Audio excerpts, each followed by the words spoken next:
Estás escuchando La Tarde con Cristina, Cadena COPE.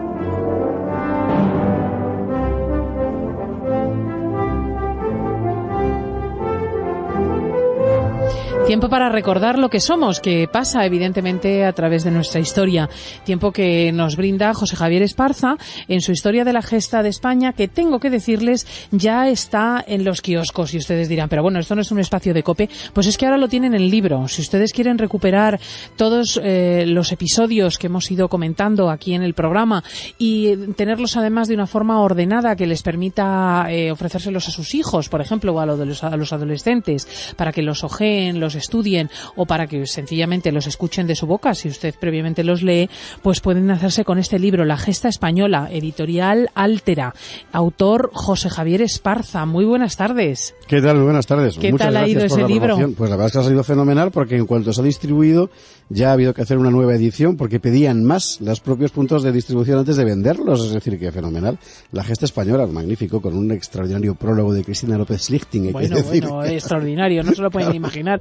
La cuestión es que este espacio de historia que hacemos con ustedes todos los lunes tiene ya su soporte editorial. Editorial Altera, La Gesta Española. Vayan a comprarlo. Y ahora vamos a ver qué nos reserva hoy José Javier Esparza. Pues hoy una frase que define buena parte del carácter nacional, que todo el mundo ha oído y que pocos están en condiciones de decir quién fue el que la pronunció. Más vale honra sin barcos que barcos sin honra. ¿Por qué no se sabe quién fue? Sí, claro que se sabe. Lo que pasa es que es una de estas cosas que, bueno, han pasado al olvido en cuanto al episodio, ¿no? Es una de estas frases que hacen fortuna y que llegan a convertirse en fórmulas de uso común, ¿no? Pero por el camino te olvidas de quién fue el que la pronunció. Esta frase, la de la honra sin barcos, más vale honra sin barcos, atribuido a Calderón de la Barca, a los del 98, y no, fue un almirante, el almirante gallego Méndez Núñez, en una guerra que ya nadie recuerda, que fue la guerra hispano-sudamericana de mediados del 19, y que, bueno, aunque se ha olvidado el episodio y se ha olvidado el autor de la frase, lo cierto es que esa fórmula, más vale honra sin barcos que barcos sin honra, pues define lo que es el carácter español, ¿no? Pues vamos a ver si rastreamos la frase y el episodio que le dio lugar.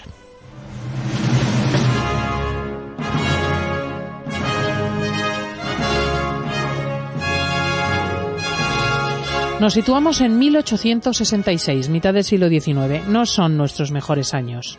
Bueno, hay que recordar algún nombre. En fin, Isabel II, Narváez, O'Donnell. Hay un permanente clima de inestabilidad. Se está construyendo un Estado moderno, es verdad, pero con materiales muy precarios. 2 años después va a estallar una revolución. La cosa estaba muy complicada. Bueno, pues en ese paisaje una escuadra española navega por las aguas americanas del Pacífico.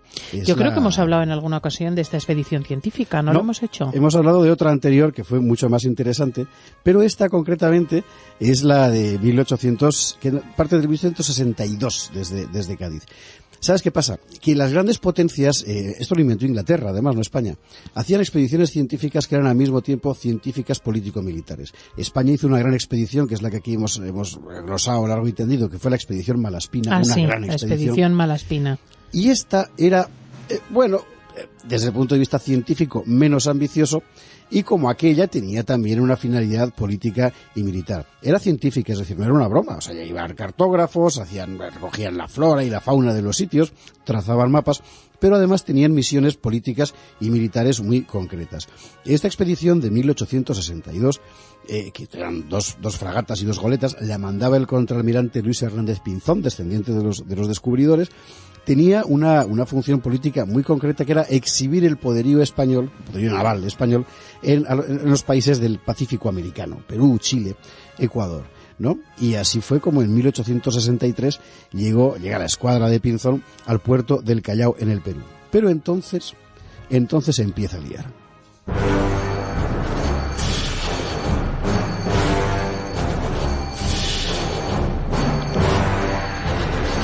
Primer suceso inquietante en esta expedición científica. En el Departamento de la Libertad, en la costa norte del Perú, se produce un grave incidente entre inmigrantes vascos y agricultores peruanos. Un español resulta muerto y otros 4 heridos. El asesinato queda prácticamente impune. El culpable no cumplirá más que 8 meses de prisión. La escuadra española se entera, protesta y transmite la noticia a Madrid, donde causa conmoción. A resultas de todo esto, el clima diplomático se enrarece. Fue un follón impresionante. Realmente se creó un conflicto serio entre entre España y Perú. Pero al mismo tiempo aparece un segundo suceso también muy inquietante y además simultáneo, y de carácter muy estrictamente político. La corona española había enviado a Perú un emisario para cobrar las deudas que Perú tenía con España desde la época de la independencia, es decir, desde 1824, 40 años atrás. España nunca había hecho gran cosa por cobrar estas deudas, pero eran deudas que estaban materializadas en bonos, y esos bonos no eran de los estados, sino de particulares, y los particulares querían cobrar las deudas. Así que finalmente España envía a un emisario para cobrar la deuda. ¿Y qué hace el gobierno peruano?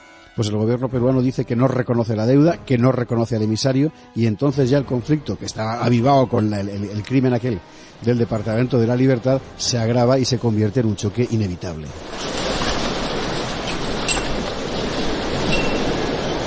Con el ambiente así de caldeado, la escuadra científica española abandona el Callao, se dirige a las Islas Chincha, el principal centro de producción de guano del Perú, las toma en nombre de España y bloquea el puerto de Lima. Esto es lo que hoy tendríamos que estar en la ONU si esto ocurriera hoy en día, porque el lío es fenomenal. El gobierno peruano, que lo mandaba un general que se llama Pezet, se asusta, pide firmar un tratado de paz, pero al mismo tiempo el muy ladino manda agentes a Europa para proveerse de barcos y de material de guerra, ¿no? Y España, por su parte, pues refuerza aquella escuadra, la científica, con 3 barcos más, quita a Pinzón y pone al almirante Pareja como jefe, pensando que ahí va a haber guerra, en fin. Los chilenos lo ven y aunque la cosa no va con ellos, se sienten amenazados, así que declaran la guerra a España. En Perú, mientras tanto, estalla un golpe de Estado. Un grupo de militares, encabezado por el coronel Prado, con apoyo de Francia, denuncia el tratado con España y se subleva. Es impresionante. Todo esto por no pagar la deuda. Bueno, por no pagar la deuda, estalla un golpe de Estado, hay 10 meses de guerra civil, hay 10.000 muertos en Perú, es decir, el propio ejército peruano.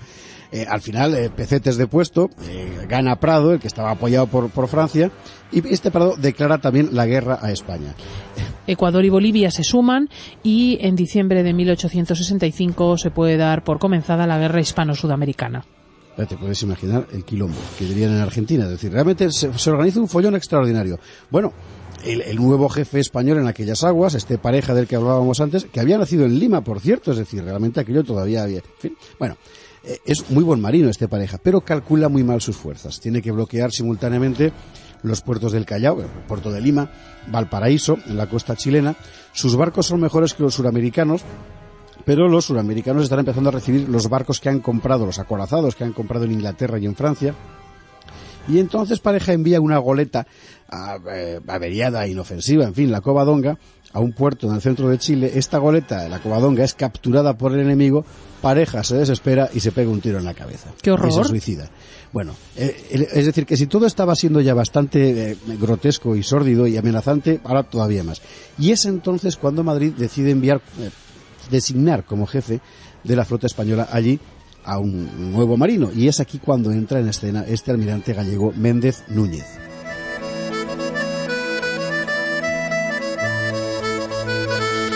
Méndez Núñez era un marino gallego, un gran marino, y era joven, cumplía 42 años cuando ocurrieron estos sucesos. Detrás tenía una gran trayectoria, había participado en la expedición militar a los Estados Pontificios. Destinado en las Filipinas, había logrado desarbolar con un solo vapor de ruedas y una dotación de 30 hombres a una flota de piratas. También había combatido con éxito en Santo Domingo. Nombrado jefe de la fragata Numancia, el mejor barco de guerra español, daría la vuelta con él al mundo en un viaje que causó admiración internacional e inspiró, atención, uno de los episodios nacionales de Galdós. Y así es como Galdós describía a Méndez Núñez.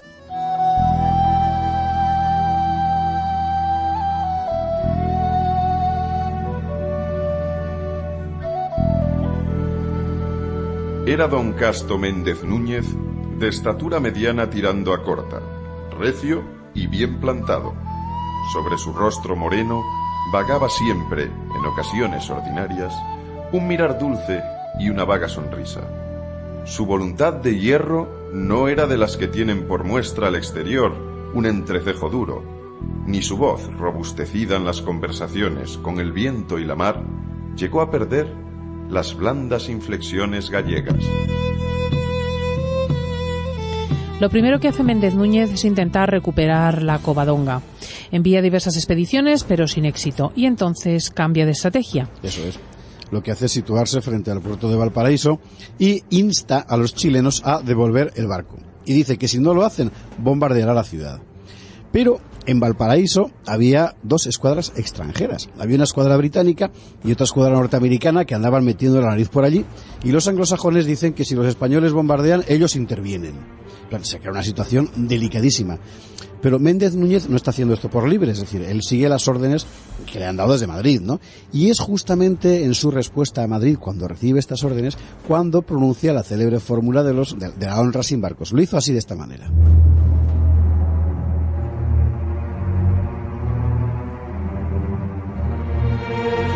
Si desgraciadamente no consiguiese una paz honrosa para España, cumpliré las órdenes de vuecencia, destruyendo la ciudad de Valparaíso, aunque sea necesario para ello combatir antes con las escuadras inglesa y americana allí reunidas, y la de su majestad se hundirá en estas aguas antes de volver a España deshonrada, cumpliendo así lo que su majestad, su gobierno y el país desean, esto es, primero honra sin marina que marina sin honra.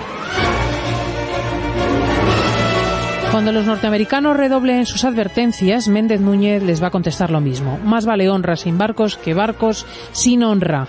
Y añadirá que si los yanquis y británicos intervienen, serían atacados también. Y no era una bravuconada, porque el gallego sabía que sus barcos eran mejores, y especialmente por la potencia de la Numancia, el barco que mandaba el propio Méndez Núñez.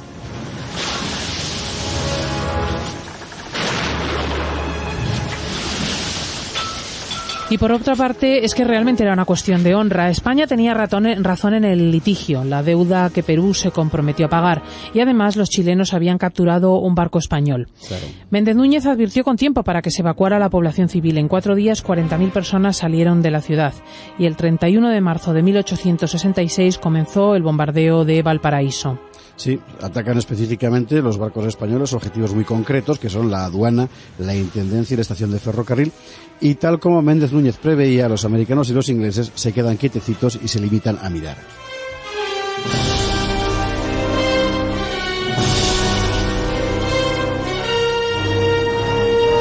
Aquel bombardeo ocasionó muchas críticas internacionales. Entre otras cosas, se reprochó a los españoles el que atacaron un puerto sin defensas militares. Claro, y entonces Méndez Núñez, picao, decidió atacar el centro neurálgico de la defensa costera peruana, que era el propio puerto del Callao.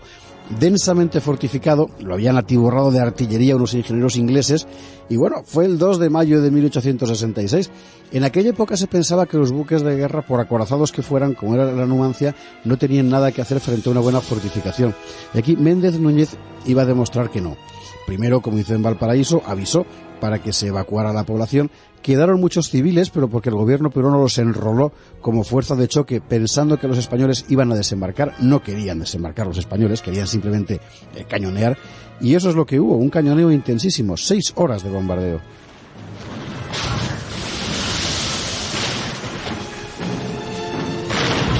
Los barcos españoles sufrieron daños serios. El propio Méndez Núñez resultó herido, pero las defensas peruanas quedaron desmanteladas por completo.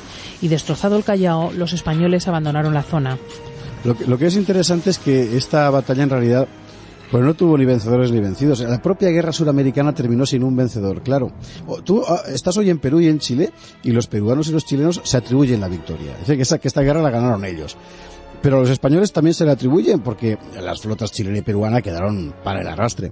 Y las dos cosas son verdad. Claro, el objetivo de los suramericanos era echar a los españoles. Y como los españoles efectivamente se fueron de allí después de bombardear, pues ellos dicen que ganaron. Pero la misión de los españoles no era invadir Perú y Chile, sino que era castigarlos, a los suramericanos. Con lo cual también lo consiguieron. Bueno, todos cumplieron su misión.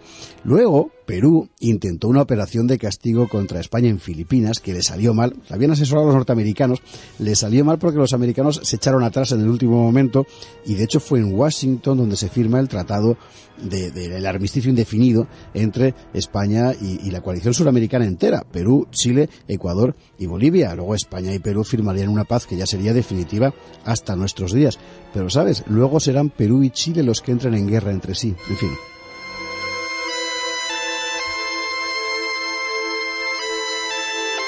Y ahora me toca a mí hacer la pregunta de siempre. ¿Y qué pasó con Méndez Núñez? Pues el gallego volvió a España, volvió por el Atlántico, así que por eso pudo completar la vuelta al mundo. Nunca ningún barco de guerra moderno, un acorazado, había hecho eso hasta entonces. Eran barcos muy poderosos, pero justamente por eso con muy poca navegabilidad. Es decir, bien, él lo consiguió. Fue una auténtica hazaña. Fue recibido don Casto Méndez Núñez en España como un auténtico héroe popular, pero estaba muy maltrecho. Tanto que cuando le ascienden a teniente general, según llega, rehúsa el nombramiento. Fíjate que en la Revolución del 68 y aquellas jornadas convulsísimas, alguien propuso que se le designara rey, nada menos, que fuera rey de España, pero él estaba ya muy lejos de todo. Se retiró a su pazo de Pontevedra y murió prácticamente, en fin, 2 años después, en 1869, con solo 45 años. Los médicos dijeron que su muerte se debía a las heridas que había recibido en el Callao, en aquel puerto donde pronunció una frase que ha pasado al acervo del carácter nacional español. Más vale honra sin barcos que barcos sin honra. Pues exactamente. Merecía la pena conocer esta expresión que tan a menudo está en nuestra boca, también el follón de la batalla del Callao, que también lo está, y en cualquier caso, si ustedes quieren recuperar esta crónica histórica o tantas otras que han constituido parte del espacio de la gesta española, saben que el libro está ya en el mercado. Repite el título y la editorial. La gesta española. La gesta española. De José Javier Esparza en la editorial Altera. Exactamente, sí señora. En la cadena COPE, La tarde con Cristina.